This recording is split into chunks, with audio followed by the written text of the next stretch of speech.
va continuer avec une valeur alors que certains connaissent, Novo Nordisk, et j'aime bien la comparaison que vous en faites, puisque c'est une valeur du secteur de la santé, et vous comparez cette valeur au secteur du luxe. Pourquoi et quelle en est votre conclusion, Simon? Effectivement, alors bon, c'est intéressant. On a réalisé d'ailleurs une tribune cette semaine sur le dossier. Alors moi, ce qui m'a intéressé un petit peu, c'était qu'en fait, Novo Nordisk est en train de prendre l'ascendant sur LVMH en termes de capitalisation boursière. Alors les deux valeurs ne sont évidemment pas du tout comparables, mais voilà, ce qui m'intéresse moi depuis plusieurs semaines, c'est qu'effectivement, on a un secteur du luxe qui est en train de battre de l'aile.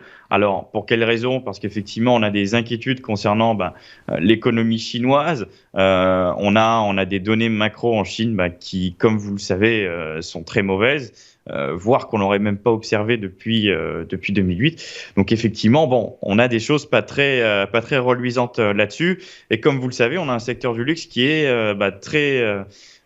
très impacté effectivement par la Chine de par son exposition au chiffre d'affaires, qui représente un chiffre assez important.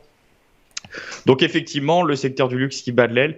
Et d'un autre côté, on a des titres complètement inconnus, puisqu'effectivement, Novo Nordisk est assez méconnu par rapport à un titre comme LVMH, dont on entend souvent parler sur Twitter, etc., avec des valorisations qui sont assez importantes sur le secteur du luxe. Et donc, Novo Nordisk vient de dépasser LVMH en termes de capitalisation boursière. Et donc ça, c'est assez intéressant à regarder. Alors, qu'est-ce que Novo Nordisk? Alors, Novo Nordisk, c'est une société, une entreprise pharmaceutique basée au Danemark qui opère justement dans des traitements pour le diabète et d'autres types de maladies chroniques. Alors, comme on peut le voir ici sur ce graphique, vous voyez qu'effectivement, 88% du chiffre d'affaires de Novo Nordisk justement provient de traitements contre le diabète, l'obésité, etc. Donc ça, c'est assez intéressant.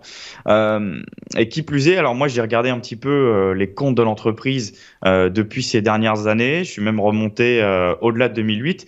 Et ce qui m'a particulièrement intéressé, c'est que même dans des périodes de récession, de ralentissement économique, l'entreprise, elle a toujours connu une croissance de ses revenus avec des marges opérationnelles qui restent assez satisfaisantes, puisqu'effectivement, on est autour de 30-40%. Donc, on est sur un dossier de qualité, alors qu'il me semble quand même un peu cher à l'heure actuelle, mais c'est un titre qu'on va particulièrement surveiller, effectivement, de par la place qu'ils occupent dans ce marché sur le diabète, l'obésité, qui est un marché malheureusement en pleine croissance, Antoine.